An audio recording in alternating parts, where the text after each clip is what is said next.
The legendary comedy Police Academy has brought laughter to millions of viewers around the world.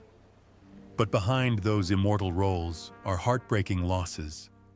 In this video, we will look back at the journeys and lives of 14 Police Academy stars who have passed away, to remember the faces that made up the legend of the time. Bubba Smith as Moses Hightower. Charles Aaron Bubba Smith was born on February 28, 1945 in Texas. At 39, he became an unforgettable character to audiences around the world as Moses Hightower, a tall, gentle officer in the police academy from Part 1 to Part 6. Besides his comedic personality, Bubba was an NFL football legend, being selected first overall in the 1967 draft and winning Super Bowl V with the Baltimore Colts. Illness had worn away his body, while the image of a steel hero became a psychological burden he could not shake off. On August 3, 2011, Bubba Smith was found dead alone at the age of 66. The cause? Acute drug poisoning and heart failure. An autopsy later confirmed he had CTE, a degenerative brain disease caused by repeated head trauma common in competitive athletes. His heart was twice its normal weight at the time of his death, a poignant symbol of the price paid for sporting glory. Marion Ramsey as Laverne Hooks. Marion Ramsey was born on May 10, 1947 in Philadelphia. At 37, she made her mark in film history as Officer Laverne Hooks, the timid but surprisingly courageous policewoman in Police Academy, from Season 1 through Season 6. Her soft, high-pitched voice became iconic, making Hooks a character audiences would never forget. But the role ultimately became a gilded cage, trapping Ramsey in a single on-screen identity.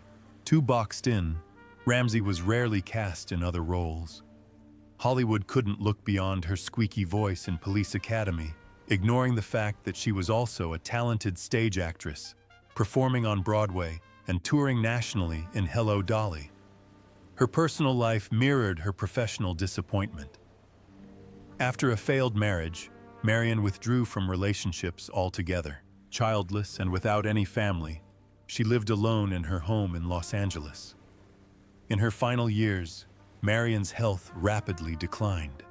Although the specific cause of death was not released, she suffered a brief illness before passing away on January 7, 2021, at the age of 73.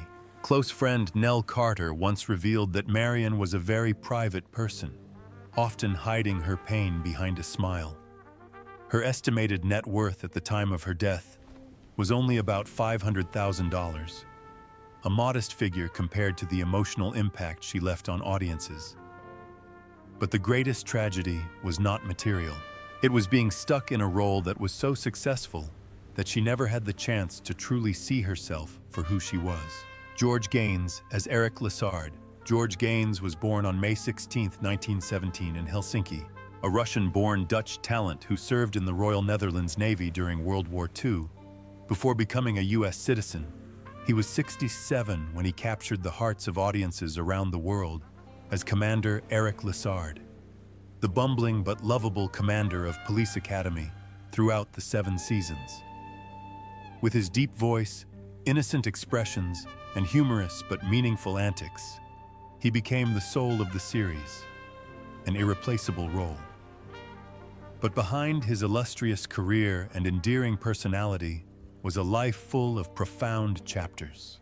Gaines served in Sicily, Anzio, and the Adriatic, a history that Hollywood rarely mentions. He had a long and happy marriage to actress Ellen Ann McCleary, but tragedy struck in 1989 when their son, Matthew, a former Olympic kayaker, died in a car accident in India. It was a loss that left a deep wound in Gaines, and many believe he became more withdrawn after that moment. In his later years, his health declined, his eyesight deteriorated, his memory faded. But he retained the charm and kindness that characterized both him and Commander Lessard. On February 15, 2016, George Gaines passed away at his daughter's home in North Bend, Washington, at the age of 98. He left behind an estimated $2 million estate, a modest home, and millions of smiles to share with audiences around the world. Dar Robinson as Thug in Plaid. Dar Allen Robinson was born on March 26, 1947 in Los Angeles.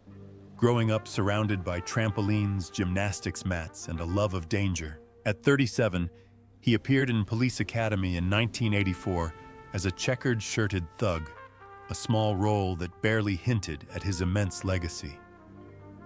With 19 world records and 21 firsts in death-defying stunts, Dar Robinson was more than just a stuntman. He was a living Hollywood legend until the day he died. Robinson was the first person to jump 700 feet from the CN Tower, fall 220 feet from the Hyatt Regency, launch a car over the rim of the Grand Canyon, and free fall from a helicopter 311 feet, all with precision calculations. He hasn't broken a bone in 13 years, but ironically, his only fatal fall wasn't even a major stunt. On November 21, 1986, on the set of Million Dollar Mystery, Robinson was performing the film's main stunt. While performing a simple motorcycle chase for extras, which wasn't even a planned stunt, he lost control of his motorcycle and plunged off a cliff, dying instantly at the age of 39. The medical team left the scene, believing the dangerous part of the shoot was over. His fortune was estimated at $300,000. He suffered a failed marriage and left behind 2 sons, including Sean Robinson, who followed his father into the stunt business before also dying of heart failure at a young age. Close friends recall that Dar always lived with a sense of dread about death, and in some ways, he accepted it. Theodore Ross Roberts was born on June 30, 1934 in Zanesville, Ohio. At the age of 50, he appeared in Police Academy in 1984 as Captain Reed. Although Ross's screen credits were brief, he was already a highly regarded actor, winning a Tony Award for his role as Lion in The Wiz, a role he reprised in the film version alongside Michael Jackson and Diana Ross. However, despite his stage success and powerful presence, his film career never took off as many had hoped. Raised by a nightclub singer mother, Ross was drawn to the spotlight of the West 5th Street nightclub scene at an early age. After completing his military service, he traveled across the United States singing, eventually landing in Los Angeles, where a small role opened the door to Broadway. With his powerful voice, charismatic stage presence, and undeniable charisma, Ross was often relegated to supporting roles, even when sharing the screen with legends like Richard Pryor and James Earl Jones. His personal life was equally tumultuous. A failed marriage left him withdrawn and emotionally distant. Friends spoke of the lavish parties he threw, but behind the excitement was a lonely soul who yearned for deeper recognition. In 1997, he returned to Dayton and opened a jazz club called Your Place, where he occasionally performed. In 1998, he suffered a stroke from which he never fully recovered. Ted Ross died on September 3, 2002, at Good Samaritan Hospital at the age of 68. His estate, estimated at $1 million, consisted largely of a small house in Dayton, where he quietly closed out a life once considered a star, but haunted by untapped potential. George R. Robertson as Henry J. Hurst. George Ross Robertson was born on April 20, 1933 in Canada. At 51, he became a household name for his portrayal of Police Chief Henry J. Hurst in the Police Academy series. With a mix of grit and humor, he brought weight to the role, which ran in the first 6 films from 1984 to 1989. Hurst's grumpy exterior hid a heart of resignation, endearing him to fans for decades. After Police Academy, however, George R. Robertson took a quieter path, away from the noise of Hollywood. Despite appearing in 3 Oscar-nominated films, Airport, Norma Rae, and JFK, he remained a humble, hard-working supporting actor, more devoted to his craft than to fame. His personal life, however, told a more troubled story. 2 failed marriages kept him away from his family, especially in his later years. Relatives said he often lived alone in his Toronto home, haunted by a sense of abandonment from the industry that had once embraced him. Although his role as Hearst brought him public affection, it did not erase the emptiness that crept into his mind when the spotlight was turned off. George R. Robertson died on January 29, 2023, at the age of 89. His fortune was estimated at $1 million, mostly from real estate and film royalties. While his passing did not cause any drama or scandal, his tragedy lies in his silence, being remembered and forgotten at the same time, as the line between fame and solitude blurs in memory. David Graff as Eugene Tackleberry. Paul David Graff was born on April 16, 1950, in Zanesville, Ohio. At age 34, he made movie history with his career-defining role as Sergeant Eugene Tackleberry in Police Academy. As a gun-obsessed but fiercely loyal and devoted officer, Graff's Tackleberry became an enduring icon across 7 films. His character forever brought laughter to millions around the world. But behind his explosive humor was a life of quiet pain. Despite a steady career that included guest appearances on hit shows like Star Trek, Seinfeld, The West Wing, and Home Improvement, Graff never quite escaped the shadow of Tackleberry.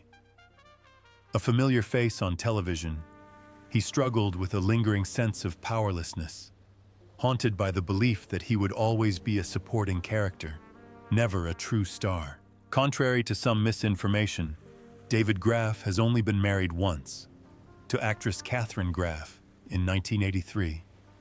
They have 2 sons together, but the constant pressure of work and the relentless pace of work often left him stressed.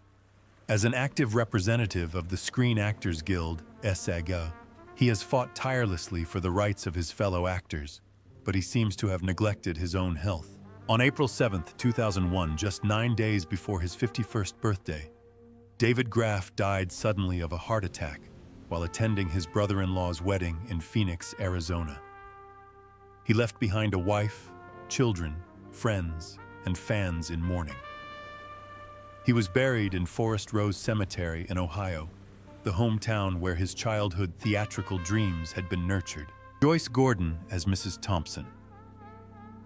Joyce Gordon, born March 25, 1929 in Des Moines, Iowa, is not only an actress, but also one of the most outstanding female pioneers in the history of American television.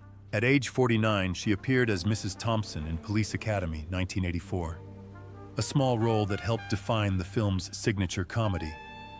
But in a career that spanned decades, the role was a quiet note on a long journey of groundbreaking, often unsung achievements.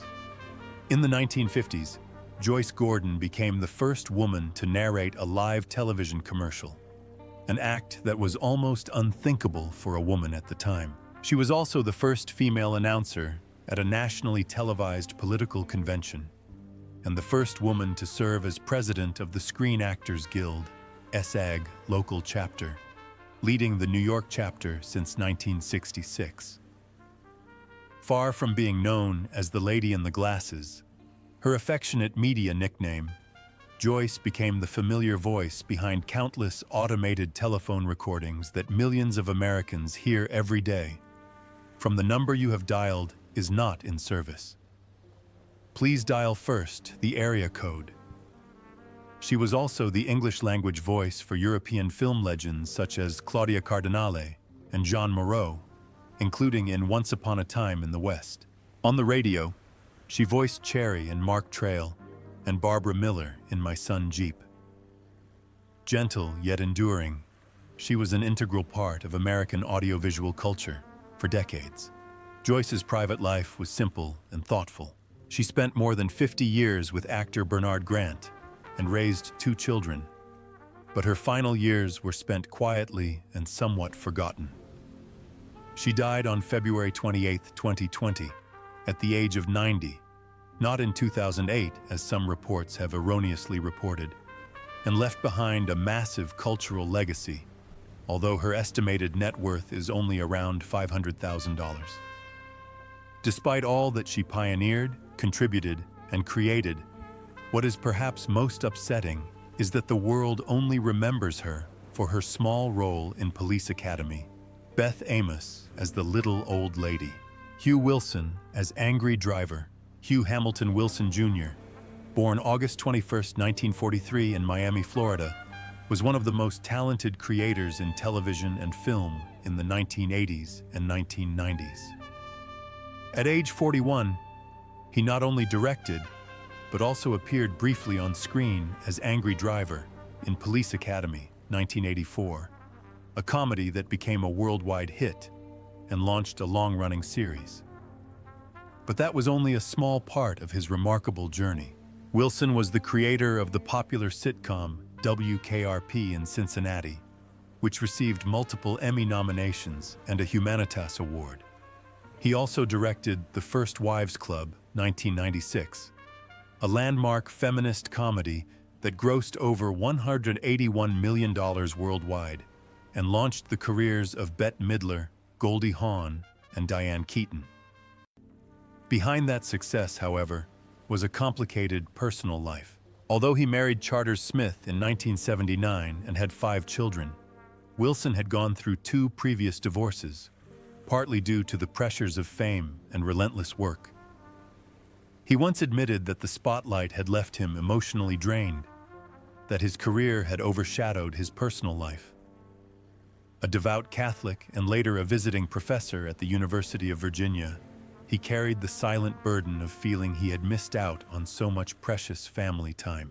Wilson died on January 14, 2018, in Charlottesville, Virginia, at the age of 74, after battling lung cancer and emphysema. He left behind an estate worth about $2 million, including a modest home in Virginia that was his peaceful retreat after decades of navigating the high-pressure world of Hollywood. Deborah Lee Scott as Violet Fackler. Deborah Lee Scott was born on April 2, 1953, in Elizabeth, New Jersey. At the age of 31, she appeared in the 1984 film Police Academy as Violet Fackler, the fiery, eccentric wife of Douglas Fackler. Although it was a supporting role, the role made her a household name during the golden age of American sitcoms. Off-screen, however, Scott's life was filled with hidden wounds. After early success in Mary Hartman, Welcome Back, Cotter and Angie, she gradually gave up acting and worked as a talent agent in New York. Tragedy continued to strike. Her marriage to actor Jonathan Frakes ended, and she suffered the greatest heartbreak of her life when her fiancé, police officer John Dennis Levi, was killed in the September 11th attacks. According to her sister, Deborah Lee never recovered. She became heavily addicted to alcohol, became increasingly withdrawn, and struggled with severe depression. Just days after her 52nd birthday, Deborah Lee Scott died in her sleep at her home on Amelia Island, Florida. The official cause: complications from cirrhosis of the liver, linked to years of alcohol abuse. Her estate was worth an estimated $300,000, a modest sum given the fame she once enjoyed. Doug Lennox as gang leader. Douglas Joseph Lennox was born on January 21, 1938 in Canada. At the age of 46, he played the main villain in Police Academy, 1984, a gang leader with a stern, cold demeanor that left a lasting impression. In real life, Lennox is an incredibly versatile artist, actor, author, and broadcaster. He began his radio career in 1965 and quickly became one of the most familiar voices on Canadian radio before moving into film and television. He appeared in dozens of series, including The New Avengers, Cold Squad, Relic Hunter, Earth, Final Conflict, and X-Men: The Last Stand. However, despite his versatility and persistence, Lennox never landed a breakout leading role. His villainous role in Police Academy was a standout, but it was just a glimpse into a long and humble artistic journey. In addition to acting, Lennox was known for his intellect and curiosity, which he captured in his acclaimed book, Now You Know, The Big Book of Answers, where he revealed a lesser-known side of himself, one fueled by curiosity, knowledge, and a desire to understand the world. But his personal life was not as smooth.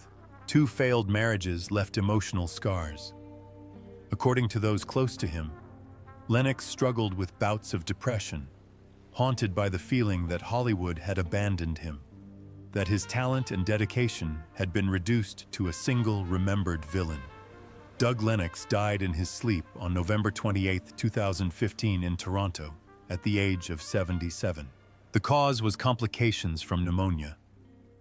He left behind an estate worth about $400,000, including a modest home in Toronto, where he spent his final years in quiet solitude. He was a gifted storyteller, a memorable villain, but perhaps above all, a creative spirit the world turned away from too soon. Andrew Rubin as George Martin. Andrew Harold Rubin was born on June 22, 1946, in New Bedford, Massachusetts, to an educated Jewish family. After graduating from the American Academy of Dramatic Arts, Rubin emerged as a promising face on American television, with roles in Shazam, The Jeffersons, and Hometown. But it wasn't until he was 38 that he made his mark as the charming, mischievous, womanizing George Martin in the first Police Academy film, 1984. Instead of opening the door to stardom, George Martin turned out to be the pinnacle of Rubin's career. Subsequent roles dwindled, and he was reduced to supporting roles and occasional television appearances. Fame never came as he had hoped, and Rubin gradually withdrew from the public eye, all but disappearing from Hollywood's radar. Few people knew that behind his humor and charisma was a decades-long battle with nicotine addiction, a silent killer that eventually claimed his life. On October 5, 2015, Andrew Rubin died in Los Angeles of lung cancer at the age of 69. He was married once, but kept his personal life largely private, spending his final years in solitude. At the time of his death, his estate was valued at around $1 million, including a modest home in Los Angeles, where he spent his time painting, writing, and living away from the limelight.